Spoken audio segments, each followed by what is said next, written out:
Happy morning. Hope all are fine. This is Farida.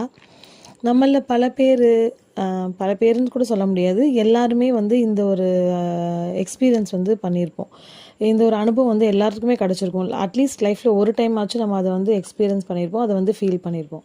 அது என்ன எக்ஸ்பீரியன்ஸ்னால், சூடாக டீ, காஃபி இல்லை பால் குடிக்கும்போது நம்மளுடைய நாக்கு வந்து சுற்றும். ஸோ இந்த எக்ஸ்பீரியன்ஸ் வந்து எல்லாருமே லைஃப்பில் அட்லீஸ்ட் ஒரு டைம் ஆச்சும் வந்து அதை வந்து அனுபவிச்சிருப்போம் இல்லையா? அப்படி புண்ணானதுக்கப்புறம் நம்ம என்ன என்ன பண்ணாலுமே அது சரியாகாது. எப்படி அது வந்து 2 டேஸ்க்கு அது வந்து இருக்க தான் செய்யும். அதே மாதிரி நம்மளோட லைஃப்பில் நம்மளுக்கு பிடிச்சவங்களோ இல்லைன்னா நம்மளுக்கு தெரிஞ்சவங்களோ வந்து தெரிஞ்சோ தெரியாமலோ நம்மளை வந்து ஹர்ட் பண்ணியிருப்பாங்க. அந்த ஹர்ட்டிங்ஸ் வந்து நம்மளுக்கு ரொம்ப கஷ்டமாக இருக்கும். எப்படி வந்து அந்த டீ குடித்து சுடுற புண்ணு வந்து தன்னால் சரியாகுதோ, அதே மாதிரி தான் நம்மளுக்கு வந்து ஒரு ஹர்ட்டிங் ஆச்சுன்னா, நம்ம மனசு கஷ்டப்பட்டுச்சுன்னா, அது நாமளே சரி பண்ணால் மட்டும் தான் உண்டு. வேறு யார் என்ன சொன்னாலும் நம்ம அது சரியாகாது. நம்மளை சரி பண்ணிக்கிட்டால் தான் உண்டு. மேக்ஸிமம் 2 நாள் அந்த கஷ்டம் இருக்கும். அதுக்கப்புறம் வேறு வேலையில் பிஸி ஆனதுக்கப்புறம் நம்ம அதை வந்து மறந்துடுவோம். ஸோ மறப்போம், மன்னிப்போம், மகிழ்ச்சியாக இருப்போம். That's 1 minute. See you tomorrow.